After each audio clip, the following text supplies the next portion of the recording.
waste some time today talking to you about Irrepressible, which is my Journey to the West themed game. I've decided to make a few changes with it.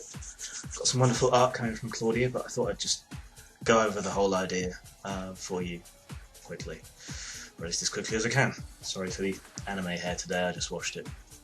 Okay, Irrepressible is a very light-hearted take on the whole pilgrimage, martial arts, spiritual quest story. It's very much derived from the old Monkey Magic TV series, which was just made brilliant by being a Japanese story. Oh, it's a Chinese story made by a Japanese TV company, brought over here and dubbed poorly into English, with people doing ridiculous, quite racist, I suppose, voices. But there's just something wonderful and magical about it. But look it up on YouTube, rent the DVDs, whatever you need to do, but it's absolutely worth seeing. But I wanted to do something like that, kind of irreverent, but with a moral to every story, and episodic, but built within an arc. So the idea is that you have your pilgrimage and you have people looking for redemption, seeking enlightenment, and trying to make a positive change in the world. And every single adventure, every story is themed around one of these morals. So, you know, you might look up a Buddhist proverb or a Taoist proverb or a saying of Confucius, and then you might build your whole adventure around that.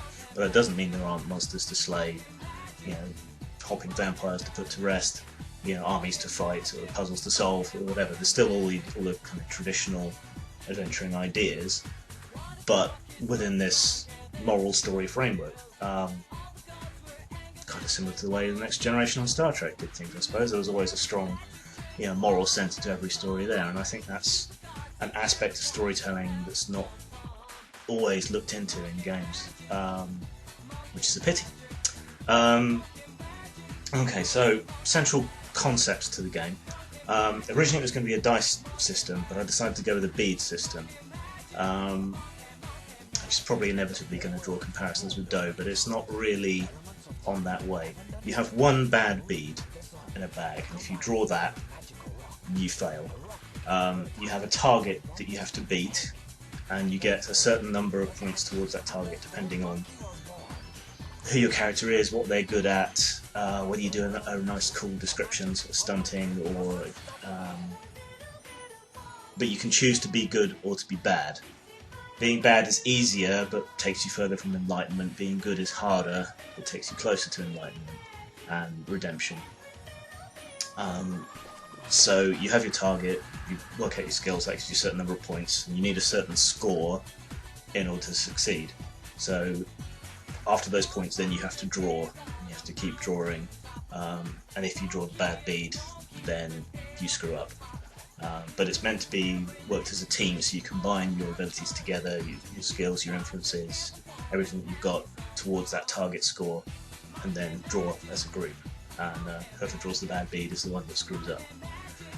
The games master in this is going to play a bit more of an active role. I suppose you could see him as the dungeon master from the old D&D cartoon in a way. I've used the term bodhisattva because the GM, who normally has a role of like a god in a game, in this case is actually present within the game as someone that the players can appeal to for help, for knowledge, pray to in a way, I suppose. And then you can actively intervene as the GM to change things or to give them information. And so it draws the GM in and makes them a bit more of a player rather than just a narrator, which I think it's interesting. You won't have to do it, but I think it's an interesting way of looking at things. A character is defined by 6 virtues and 6 vices. So it's a sliding scale. Each one can be either a vice or a virtue, and that determines your scores. If you indulge a vice, that gets worse. If you aspire to a virtue, that gets better. And so your character changes through play according to that. So that defines your weaknesses and your strengths, but sometimes a virtue is not going to be appropriate to a situation.